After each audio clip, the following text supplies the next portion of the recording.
انسان تو ہے کیا؟ تجھے ناز کس بات پہ ہے؟ ما غرک بربک الکریم، تجھے کس چیز نے مغرور کیا ہے؟ تیرے پاس ہے کیا؟ دولت، حسن، جوانی، اقتدار، صحت، وہ چیز تو بتا کہ جس میں تجھے ناز ہے۔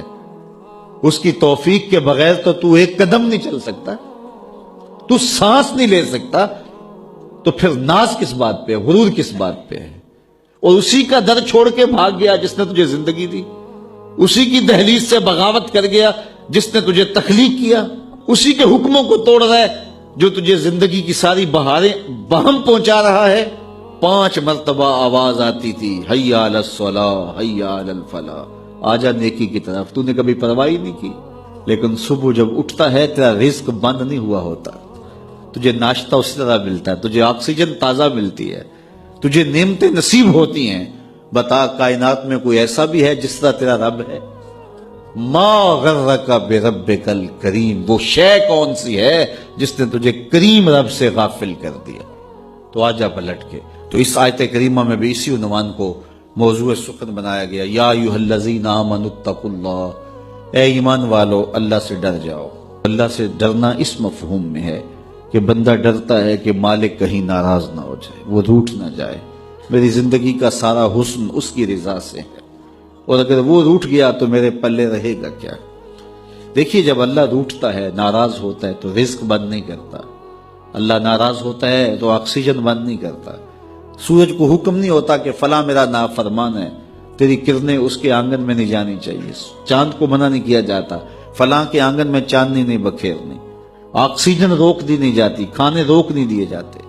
جب اللہ کسی سے ناراض ہو جاتا ہے ہدایت روک دیتا ہے، اللہ کسی سے ناراض ہوتا ہے تو من اجڑ جاتا ہے، اللہ جب کسی سے ناراض ہوتا ہے تو سجدوں کی توفیق نہیں ملتی، اللہ جب کسی سے ناراض ہوتا ہے تو خشیت الہی کے جذبے چھین لیے جاتے ہیں، تو وہ یہ دولتیں لے لیتا ہے۔ بندہ سمجھتا ہے میں نماز پڑھنے نہیں جاتا، اور تو کون ہے نہ جانے والا، وہ بلاتا ہی نہیں ہے، تجھے توفیق سجدہ ہی نہیں دیتا ہے، تو کون ہے؟ تو بھاگتا ہوا جائے۔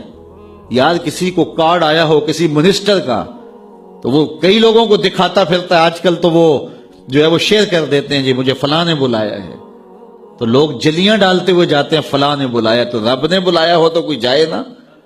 اور میاں تجھے اس نے پھر بلایا ہی نہیں، تیرے سے ناراضگی ایسی ہے کہ تیرے کانوں سے آواز تو ٹکرائی ہے لیکن تیری روح تک نہیں پہنچی، اس نے روک دیا راستے میں۔ اللہ فرماتا ہے کہ ہم ان کے کانوں میں پردے ڈال دیتے ہیں، ان کی آنکھوں پہ پردے ڈال دیتے ہیں، ان کے دل پہ پردے ڈال دیتے ہیں۔ تو بندہ کہتا ہے میں نہیں پڑھتا، تو کون ہے نہ پڑھنے والا؟ وہ تمہیں بلاتا نہیں، اس قابل نہیں سمجھا گیا، کیونکہ تو نے اس کے حکموں سے منہ موڑا، اس کی فرما برداری کو چھوڑا، تو پھر اس نے بھی تجھے راندہ درگاہ کر دیا، اور بھٹکتا پھر سویر سے لے کر شام تک کس کس کو سلوٹ کرتا ہے، لیکن تجھے توفیق نہیں ہوگی اس کی حضور سجدہ ریزی کی۔ اگر کوئی نماز نہیں پڑھتا، کوئی سجدہ ریزیاں نہیں کرتا، اللہ کے حضور جھکنے کی اگر کسی کو عادت تھی تو وہ مت سمجھے کہ میں نہیں کرتا۔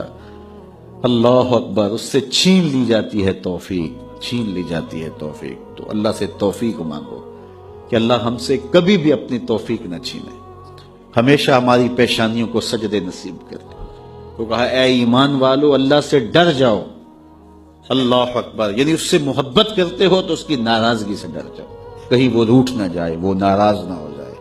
کہ ایک دن حضور کا درائے رحمت جوش میں تھا، اور حضور نے فرمایا عائشہ جو مانگنا ہے مانگ لو۔ میں نے عرض کی یا رسول اللہ اگر آپ اجازت دیں تو میں اپنے باپ حضرت ابو بکر صدیق رضی اللہ تعالیٰ عنہ سے مشورہ نہ کر لوں کہ میں نے کیا مانگنا ہے؟ تو فرمایا کہ جاؤ مشورہ کر لو، مشورے کی اجازت بھی ہو گئی۔ میں اپنے والد گرامی کی خدمت میں حاضر ہوئی اور کہا کہ دریائے رحمت جوش میں ہے اور رحمت کا باڑا برس رہا ہے۔ حضور نے فرمایا عائشہ جو مانگنا ہے مانگ لو، یہ اتنا سنہری موقع ہاتھ آیا ہے، تو میں چاہتی ہوں کہ کوئی مانگوں تو اہم شے مانگوں۔ تو آپ کی خدمت میں حضور سے اجازت پا کے حاضر ہوئی ہوں، مجھے بتایا جائے کہ میں حضور سے کیا مانگوں، تاکہ کوئی چھوٹی چیز نہ مانگوں، بڑی چیز مانگوں۔ تو حضرت ابو بکر رضی اللہ تعالیٰ عنہ نے فرمایا کہ بیٹا حضور سے جا کے کہنا کہ معراج کی خلوت خاص میں اللہ نے آپ سے جو راز کی باتیں کی تھی ان باتوں میں سے ایک بات بتا دو۔ مانگا بھی تو علم مانگا، اور عائشہ میرے سے وعدہ کرو جو حضور بتائیں مجھے بھی آ کے بتانا ہے۔ ام المومنین حاضر خدمت ہو گئیں، حضور نے پوچھا عائشہ مشورہ ہو گیا؟ کہا جی حضور ہو گیا۔ کہا مانگو کیا مانگتی ہو؟ کہا حضور معراج کی خلوت خاص میں جب اللہ کے حضور حاضر ہوئے تو رب نے آپ سے راز کی باتیں کی، تو ان باتوں میں سے ایک بات بتا دیں۔ حضور مسکرا پڑے، اس بات پہ مسکرائے ہوں گے میرے یار غار کا انتخاب کیسا ہے، یا اس بات پہ مسکرائے ہوں گے کہ راز کی بات بتا دوں تو راز راز نہ رہا، لیکن وعدہ کیا تھا۔ کہا عائشہ سنو، جب میں قرب خاص میں پہنچا تو میرے مالک نے مجھ سے راز کی جو باتیں کی ان میں سے ایک بات یہ تھی، محبوب تیری امت میں سے کوئی شخص کسی شخص کا ٹوٹا ہوا دل جوڑ دے تو میرے اوپر لازم ہے بغیر حساب کے جنت عطا کرو۔ ام المومنین بہت خوش ہوئی اور اپنے والد گرامی سیدنا ابو بکر صدیق رضی اللہ تعالیٰ عنہ کے پاس آئیں اور ساری کہانی سنائی۔ بہت خوش تھی، لیکن حضرت ابو بکر صدیق رضی اللہ تعالیٰ عنہ نے سنا تو رونے لگے۔ تو ام المومنین سیدہ عائشہ رضی اللہ تعالیٰ عنہ نے عرض کیا میرے والد گرامی یہ بات رونے والی تو نہیں ہے، ہم بسا اوقات کسی دکھی کے کام آ جاتے ہیں، کسی کا دکھڑا بیٹھ کے سن لیتے ہیں، کسی کی ڈھارس بنا دیتے ہیں، کسی کے کام آ جاتے ہیں، یہ تو بخشش کا بہانہ ہاتھ آ گیا اور آپ اس پہ رو رہے ہیں۔ تو فرمانے لگے عائشہ اس کو معکوس بھی پڑھو، تصویر کا دوسرا رخ بھی دیکھو، اگر کوئی شخص کسی کا ٹوٹا ہوا دل جوڑ دے تو بغیر حساب کے جنت میں جائے گا، اس کا دوسرا رخ یہ ہے اگر کوئی کسی کا دل توڑ بیٹھے تو سیدھا جہنم میں جائے گا۔ میں اس بات پہ رو رہا ہوں کہ ہم سے کسی کا دل نہ ٹوٹ گیا ہو۔ تو آج کی اس مجلس کے اندر کیا یہ دو باتیں میں اور آپ اپنے پلے باندھ سکتے ہیں؟ ایک کا تعلق حقوق العباد سے ہے اور ایک کا تعلق حقوق اللہ سے ہے۔ حقوق اللہ میں سب سے اہم چیز نماز ہے، اور پہلا سوال قیامت کے دن نماز کا ہی ہوگا۔ اللہ مجھے آپ کو 5 گانا نماز کی توفیق نصیب کرے، اور ہمیں توفیق نصیب کرے کہ ہم کسی کے دل شکستگی کا سامان نہ کریں۔ رسول کریم صلی اللہ علیہ وسلم نے ارشاد فرمایا اگر تم میں سے کسی شخص کے دروازے کے سامنے سے نہر گزرتی ہو اور وہ دن میں 5 مرتبہ وہاں سے غسل کرتا ہو، صحابہ مجھے بتاؤ اس کے بدن پہ کوئی میل کچیل رہے گا؟ تو صحابہ نے عرض کی اے اللہ کے رسول اس کے بدن پہ کوئی میل کچیل نہیں رہ سکتا جو دن میں 5 مرتبہ غسل کرتا ہے۔ فرمایا یہ 5 نمازوں کی مثال ہے، جو 5 نمازیں پڑھتا ہے اس کے بدن پہ گناہوں کا میل نہیں رہتا ہے، اللہ اسے ستھرا کر دیتا ہے، اسے پاک کر دیتا ہے۔ ایک نماز سے لے کر دوسری نماز کا وقت، درمیان میں جتنا وقت ہے اس کے جتنے گناہ ہیں دوسری نماز ان گناہوں کا کفارہ ہے۔ حضرت سلمان فارسی اور حضرت ابو عثمان سفر پہ جا رہے تھے، پت جھڑ کا موسم تھا، ایک درخت آیا جس کے پتے زرد ہو گئے تھے، تو حضرت سلمان فارسی نے شاخ پکڑی اور جھٹکا دیا، سارے پتے گر گئے۔ تو کہا ابو عثمان تو نے مجھے پوچھا نہیں کہ یہ میں نے کیوں کیا ہے؟ حضرت ابو عثمان نے کہا میں نے نہیں پوچھا، آپ بتائیں آپ نے ایسا کیوں کیا ہے؟ تو حضرت سلمان فارسی کہنے لگے ایک دن میں رسول اللہ کے ساتھ تھا، سفر پہ تھا، ایسے ہی ایک درخت آیا جس کے پتے زرد ہو چکے تھے، حضور نے شاخ پکڑی، جنبش دی، جھٹکا دیا، پتے گر گئے۔ حضور نے مجھے دیکھا اور کہا اے سلمان تو نے مجھے پوچھا نہیں کہ میں نے ایسا کیوں کیا ہے؟ تو میں نے کہا بندہ نواز آپ بتا دیں آپ نے ایسا کیوں فرمایا ہے؟ فرمایا سلمان جس طرح میں نے اس شاخ کو جنبش دی اور اس پر کوئی بھی پتا نہیں رہا، سارے گر گئے، جب بندہ نماز کے لیے کھڑا ہو جاتا ہے بدن کے سارے گناہ جڑ جاتے ہیں۔ اللہ کی توفیق سے میرا خیال ہے کہ آپ سارے لوگ نمازی ہوں گے، اور میری مائیں بہنیں اور بیٹیاں جو تشریف لائی ہیں انہیں بھی 5 گانا نماز کا شعور اور توفیق نصیب ہوگی۔ آج ہم یہاں سے عزم کر کے جانا ہے کہ ہمارے خاندان میں، ہمارے رشتہ داروں میں، ہماری اولادوں میں اگر بدقسمتی سے کوئی بے نمازی ہے تو آج عزم کر کے جائیں کہ وہ بے نمازی نہ رہے، اتنے زور سے تبلیغ کریں گے کہ وہ نماز پڑھنے پہ مجبور ہو جائیں۔ یہ اولاد کے ساتھ ہمدردی نہیں ہے، ساری رات اولاد جاگتی رہے اور جب نماز کا وقت آ جائے تو ماں کہتی ہے بیٹے سو جا اب تو اذان کا وقت ہو گیا، حالانکہ چاہیے تھا کہ اب تو اٹھ جا اب اذان کا وقت ہو گیا ہے، لیکن ماں اس وقت اگر سلا دے تو کیا یہ گوارا کرتی ہے کہ میرا بیٹا جہنم کی آگ میں جلے؟ ماں اپنی اولاد کو جگائے، اس سے ہمدردی یہ نہیں ہے کہ اب اس کو سونے دے، بیچارہ ساری رات جاگتا رہے۔ ساری رات جاگنے کا اسے حکم کس نے دیا تھا؟ فجر کے وقت جاگنے کا حکم ہے جب رحمت اللہ کی بٹ رہی ہے، تو اس کو بیدار کرے، اس کو جگائے۔ کڑکتی دھوپ ہے، آج کل موسم کتنا گرم ہے، تو اگر بچہ دھوپ میں کھڑا ہو اور اس کے پاؤں جلس رہے ہوں تو ماں گوارا کرتی ہے، بھاگ کے اچک لے گی بچے کو کہ میں اسے دھوپ سے، تمازت سے، گرمی سے بچا لوں۔ تو کیا حشر کی کڑکتی دھوپ میں بیٹا پسینے میں شرابور ہو اور وہ پسینہ آگ سے بھی زیادہ گرم ہو تو کوئی ماں یہ گوارا کرتی ہے؟ یقیناً نہیں کرتی. تو نہیں کرتی تو اس کو اپنی اولاد کو 5 گانا نماز کا خوگر بنانا ہوگا. نماز کی توفیق اللہ سے مانگو. آج کے اس اجتماع میں یہی پیغام ہے اور یہی دعوت ہے اور یہی قرآن مجید کی تعلیمات کا خلاصہ ہے. 1 بار نہیں، 2 بار نہیں، 10 بار نہیں، 20 بار نہیں، 100 بار نہیں، قرآن و حدیث کے اندر 750 مرتبہ نماز کا حکم آیا ہے. اب ذرا غور کیجئے، 1 مرتبہ کہہ دینا کیا کافی نہیں ہے؟ لیکن 750 مرتبہ تمہارے کریم رب نے تمہیں بار بار کہا ہے، تمہارے کریم رسول نے تمہیں بار بار کہا ہے کہ نماز پڑھو. تو اگر ہم اتنی بار سننے کے بعد بھی نماز نہیں پڑھیں گے تو پھر ہم کہاں کھڑے ہوں گے؟ اور دوسری بات ہے کہ اتنی تاکید کی گئی ہے، اتنی تاکید کی گئی ہے، تو یہ کتنا بڑا جرم تھا نماز کا ترک کرنا کہ بار بار کہا گیا ہے. ایک شخص نے حضور کی خدمت میں سوال کیا، حضور لوگوں میں سب سے اچھا شخص کون سا ہے؟ تو آقا کریم نے کیا جواب دیا؟ جس کی عمر زیادہ ہو، عمل اچھے ہوں. تو کہا پھر لوگوں میں سب سے شریر آدمی کون سا ہے؟ سب سے برا آدمی کون سا ہے؟ قال من طال عمرہ وسع عملہ، جس کی عمر لمبی ہو اور اس کے عمل برے ہوں. بوڑھا ہو جائے برائیاں نہ چھوڑے، ہڈیاں کمبن گوڈے کھڑکن تے اڑ گیا لک تیرا، اجے بھی بدیوں باز نہ آئوں جیو مرد دلیرا. وہ کہتے ہیں نانا بن گیا دانا نہیں بنا. تو جس کی عمر زیادہ ہو لیکن اس کے عمل کرتوتیں اچھی نہ ہوں، بوڑھا ہونے کے باوجود بھی شرارتیں کرتا ہو، 2 آدمیوں کو لڑاتا ہو، میاں بیوی کے درمیان تنازع کھڑے کر دیتا ہو، خاندانوں کے اندر شر پھیلاتا ہو، لڑائیاں پیدا کرتا ہو، متکبر ہو، اس کی چال ڈھال متکبرانہ ہو، اس کی نظر میں حیا نہ ہو، اس کی زبان گندگی اور غلاظت بکتی ہو، گالیاں دیتا ہو، عمر ہو گئی ہے لیکن اس کے عمل اچھے نہیں. فرمایا سب سے اچھا شخص دیکھنا ہے تو وہ ہے کہ جس کی عمر زیادہ ہے، عمل اچھے ہیں. سب سے برا شخص دیکھنا ہے تو وہ ہے جس کی عمر زیادہ ہے، عمل برے.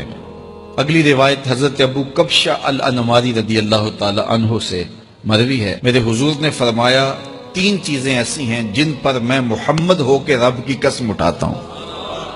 ان میں سے پہلی بات یہ ہے کہ میں قسم کرتا ہوں کہ صدقے سے مال کم نہیں ہوتا. اور دوسری بات، اگر کسی نے کسی پہ زیادتی کی اور اس نے کہا جا میں نے معاف کر دیا، تو حضور فرماتے ہیں میں قسم دیتا ہوں اس کی عزت کم نہیں ہوگی. ہو سکتا ہے کوئی شریک کہہ دے اور ڈر دے معاف کرتا ہی، کہا وہ کہہ دے، لیکن میں محمد قسم دیتا ہوں کہ عزت کم نہیں ہوگی. میں رب سے عزت لے کے دوں گا اس سے. اللہ اکبر. تیسری بات، جب کوئی شخص سوال کا دروازہ کھول دیتا ہے، مانگنے لگ جاتا ہے، تو میرے حضور فرماتے ہیں میں قسم اٹھا کے کہتا ہوں اللہ اس پر محتاجی کا دروازہ کھول دیتا. جو مانگنے لگ جاتا ہے پھر مانگتا ہی رہتا ہے. ہم نے دیکھا کچھ لوگ بچپن سے مانگتے ہیں، بڑھاپے تک مانگتے رہتے ہیں، ان کی کبھی ضرورت پوری نہیں ہوئی. یہ قرض مانگنے کی عادت جس کو پڑ جائے تو وہ بھی ساری زندگی قرض ہی مانگتا رہتا ہے، ہر وقت مقروض.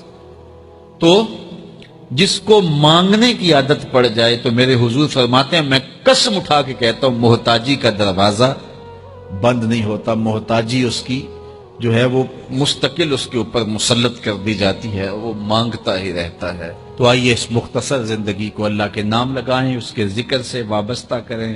دنیا میں 4 طرح کے لوگ پائے جاتے ہیں. پہلا بندہ وہ جس کو اللہ نے مال بھی دیا ہے، علم بھی دیا ہے، شعور بھی ہے، ضروریات دین کا علم بھی ہے، اللہ تعالیٰ نے اس کو فہم عطا کیا ہے، علم دیا ہے، اور وہ اس مال میں اپنے رب سے ڈرتا ہے کہ اس کو غلط جگہ خرچ نہیں کرنا، اور صلہ رحمی بھی کرتا ہے، رشتہ داروں کے حقوق کا خیال بھی رکھتا ہے، اس میں جو اللہ کا حق ہے اس کو بھی ادا کرتا ہے، صلہ رحمی بھی کرتا ہے، اللہ کا حق ادا بھی کرتا ہے، اور جو ہے وہ اللہ سے ڈرتا بھی ہے، مال کو غلط خرچ بھی نہیں کرتا. میرے حضور فرماتے ہیں کائنات میں سب سے افضل شخص دیکھنا ہے تو یہ شخص ہے.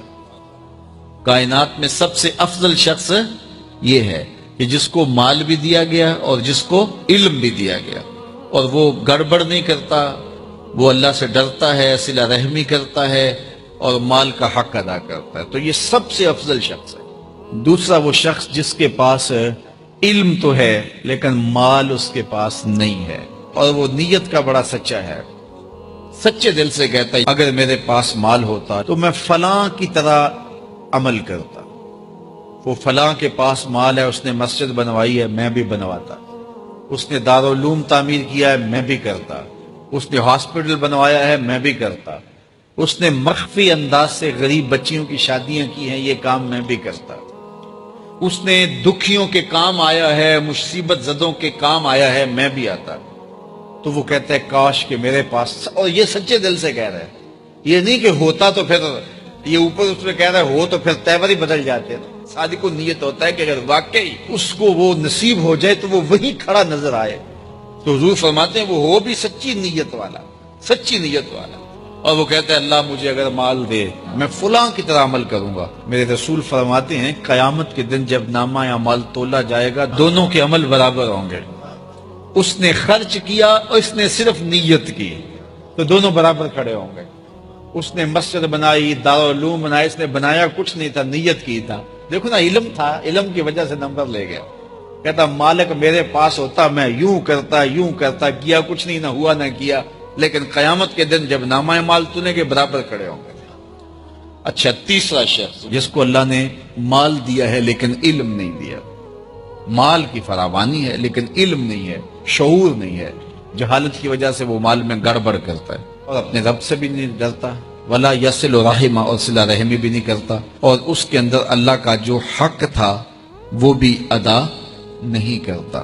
میرے رسول فرماتے ہیں کائنات میں سب سے زیادہ خبیث بندہ دیکھنا ہے تو یہ کھڑا ہے، سب سے زیادہ منزل کے اعتبار سے خبیث ترین شخص یہ کھڑا ہے۔ چوتھا شخص کون سا ہے؟ جس کے پاس علم بھی نہیں ہے، جس کے پاس مال بھی نہیں ہے، اور وہ کہتا ہے کہ اگر میرے پاس مال ہوتا تو میں بھی فلاں کی طرح عیش کرتا، میں بھی یوں موج میلہ کرتا، مستیاں کرتا، شرابوں کے جام لڑاتا، یوں ناچ گانا کی محفلیں، رقص و سرود کی مجالس منعقد کرتا، میں بھی پھر من کی خوشیاں پوری کرتا۔ تو وہ جہالت کی وجہ سے وہ کہتا ہے کہ اگر میرے پاس مال ہوتا تو میں بھی اس کی طرح عیش و عشرت کرتا۔ اللہ اکبر۔ میرے رسول فرماتے ہیں کل قیامت کے دن جب نامہ اعمال تولے جائیں گے تو دونوں ایک ہی جگہ پہ کھڑے ہوں گے، اس نے کیا بھی کچھ نہیں لیکن اس کے ساتھ کھڑا ہوگا۔ ہم اپنے آپ پہ غور کریں، اپنی زندگی پہ غور کریں، ہم کہاں کھڑے ہوئے ہیں۔ یہ بات تو ہمیں کہی گئی تھی نا کہ جو الطہور نصف الایمان، صفائی آدھا ایمان ہے، لیکن یہ ان لوگوں نے اپنا لیا کہ جن کے مذہب میں نہانا اور غسل کرنا روا نہیں تھا۔ آپ جو ہے وہ فرانس کی خوشبوئیں پوری دنیا کے اوپر مشہور جانتے ہیں، کبھی اس کا پس منظر بھی جو ہے وہ معلوم کیا کہ کیا ہے؟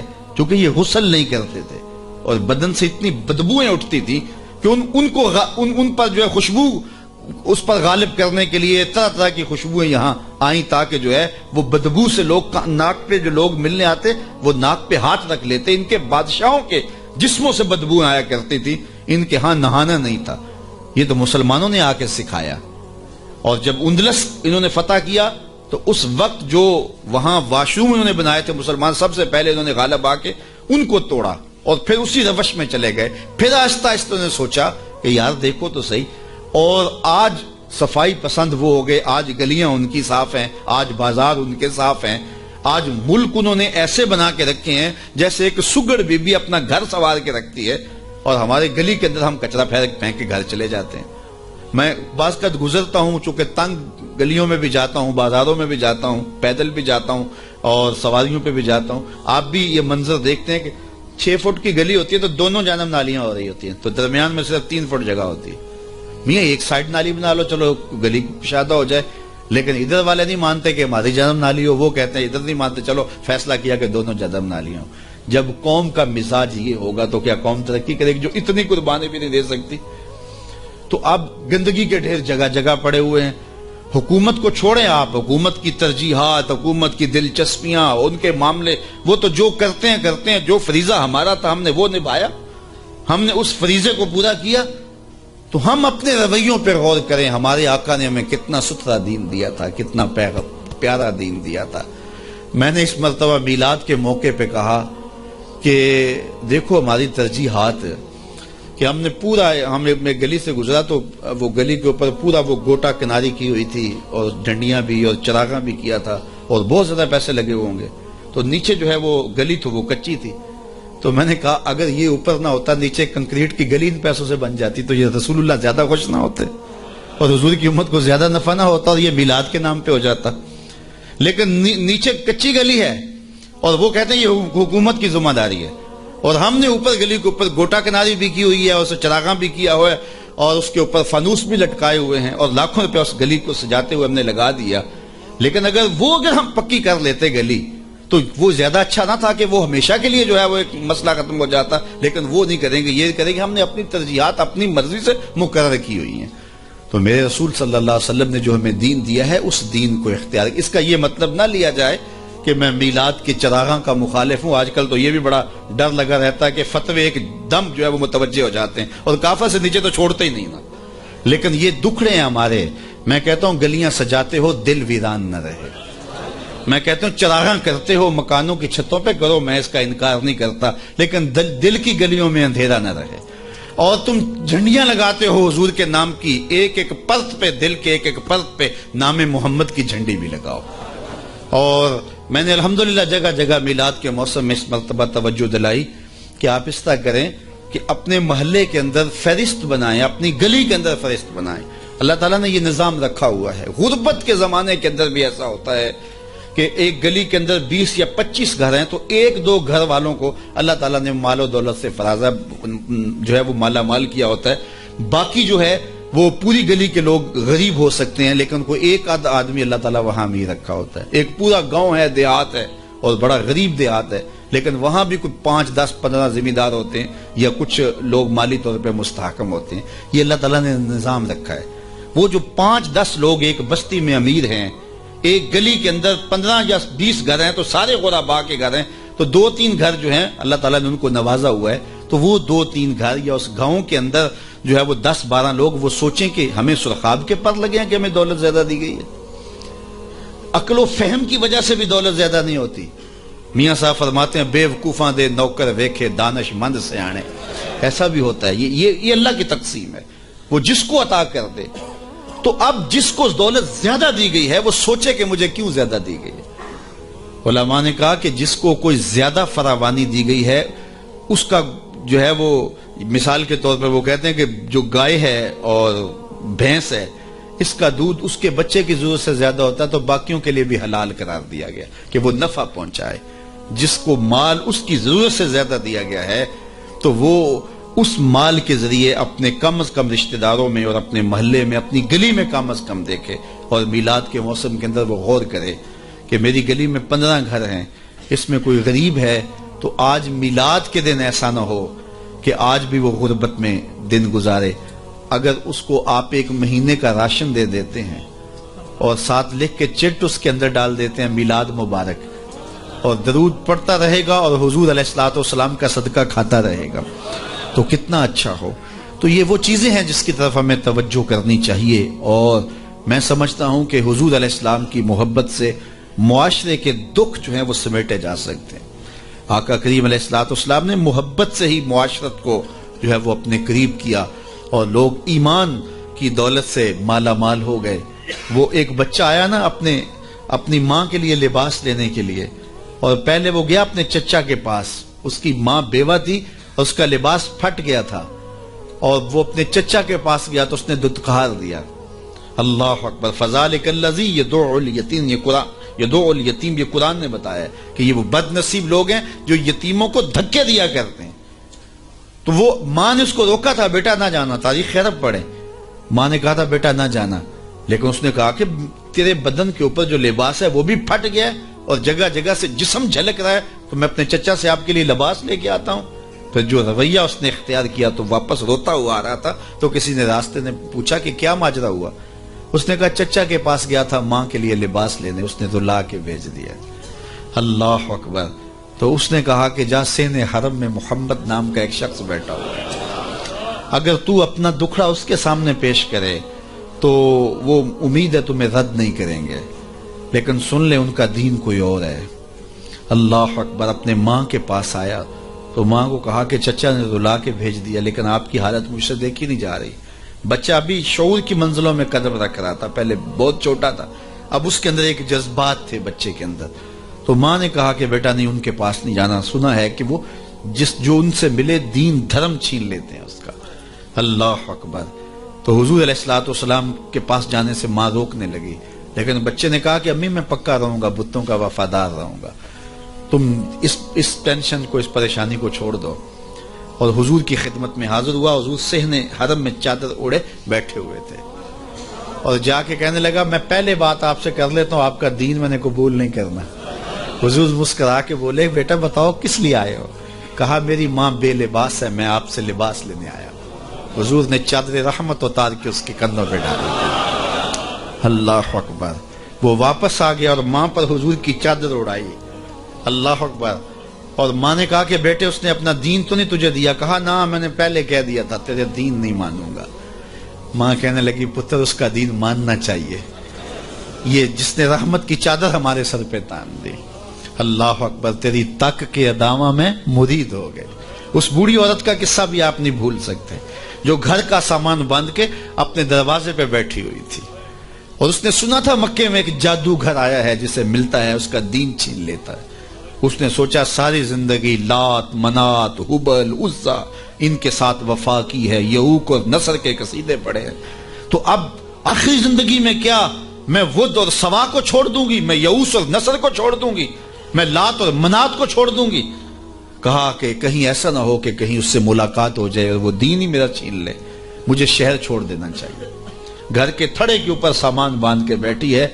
حضور بھی گزرے، اس نے دیکھا تو کہا بھتیجے یہ سامان میرے سر پہ رکھ دے. حضور نے سامان اٹھایا، دیکھا تو بوجھل تھا، وزنی تھا، اور بڑھیا کو دیکھا تو کمزور تھی. تو کہا کہ بڑھیا اگر چاہو تو جہاں چاہتی ہو میں خود نہ چھوڑا. اس نے کہا اس سے بڑی مہربانی کیا ہوگی، میں تو لا ولد ہوں، میری تو اولاد نہیں ہے، تو میں شہر چھوڑ کے جا رہی ہوں. راستے میں حضور نے سامان اٹھایا ہوا ہے اور بڑھیا سے باتیں بھی کرتے جا رہے ہیں. تو بڑھیا کو کہا کیوں جا رہی ہے؟ اس نے کہا کہ سنا ہے یہاں ایک جادوگر ہے جو لوگوں کا دھرم لوٹ لیتا ہے، لوگوں کا دین لوٹ لیتا ہے. میں نے ساری زندگی بتوں سے وفا کی ہے، میرے آباء و اجداد نے بتوں سے وفا کی ہے، میں چاہتی ہوں دین اجداد ہاتھ سے چھوٹ نہ جائیں. آخر اس شہر میں رہتی ہوں کہیں مل نہ جائے، تو میں چاہتی ہوں کہ میں شہر چھوڑ جاؤں. زندگی کی چند سانسیں باقی ہیں، میں وفا کے ساتھ تو گزاروں. غالب نے کہا تھا نا وفاداری بشرط استواری اصل ایمان ہے. اس پہ اختلاف بھی کیا جا سکتا ہے. مرے کعبے میں تو بت خانے میں گاڑو برہمن کو. وہ کہتا ہے چاہے بت سے وفاداری ہو، وفاداری تو اس نے کہا میں تو وفاداری کرنا چاہتی ہوں اپنے بتوں سے، اور میں شہر چھوڑ کے مکہ جا رہا ہوں. جانتی ہوں ام القریٰ ہے، بستیوں کی ماں ہے. اس شہر کو شہر جمال کہتے ہیں، شہر خوباں ہے، لیکن میں اس شہر کو چھوڑ کے جا رہی ہوں. خیر حضور نے کچھ نہیں کہا، اس کا سامان نہیں پھینک دیا کہ ٹھیک ہے تم پھر جاؤ.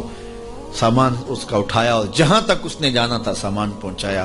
سامان سپرد کر کے واپس پلٹنے لگے تو اس نے کہا بچے اپنا نام تو بتا دے، لوگ کہیں گے کہ مکہ چھوڑ آئی ہو تو بتاؤں گی ایک جادوگر کے دکھ سے چھوڑ آئی ہوں. تو وہ کتنا برا بھلا کہیں گے شہر مکہ کو کہ جس مکہ سے لوگ نقل مکانی کرنے پہ مجبور ہو گئے. تو میں انہیں یہ بھی بتاؤں گی کہ جس مکے میں جادوگر رہتا ہے اتنا اچھا نوجوان بھی رہتا ہے، تو تیرا نام لیا کروں گی، تیرے قصیدے پڑھا کروں گے. تو حضور علیہ السلام مسکرا پڑے، کہا بڑھیا جس جادوگر سے بھاگ کے آئی ہے وہ تیرے سامنے کر رہا ہے. اس نے کہا سچ سے آپ ہی محمد ہیں؟ حضور نے فرمایا نام میرا یہی ہے. تو اس نے کہا پھر آپ کا جادو میرے پہ چل گیا ہے. اللہ اکبر. تیری تک کے ادامہ میں مرید ہو گئی. لوگوں کی خدمت کریں، بوڑھوں کے کام آئیں، دکھیوں کے کام آئیں، مصیبت زدہ کے کام آئیں.